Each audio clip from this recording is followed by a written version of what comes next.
Apa kabar Gan? Kembali lagi di channel Ane.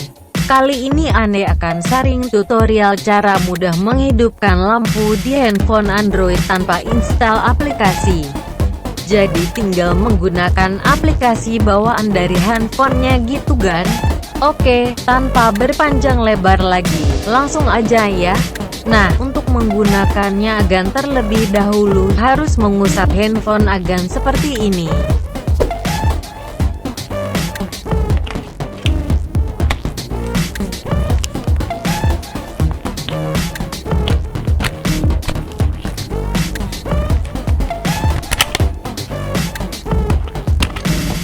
Tekan power handphonenya.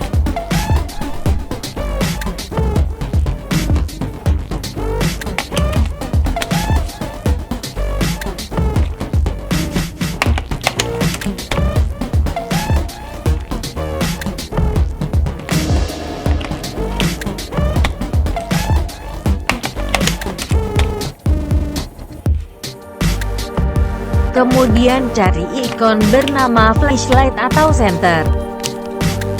Dan tekan.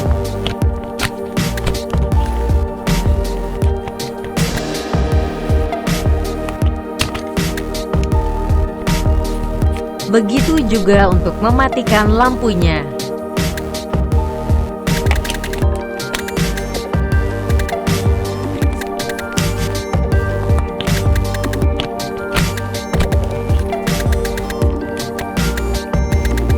Cukup mudah bukan?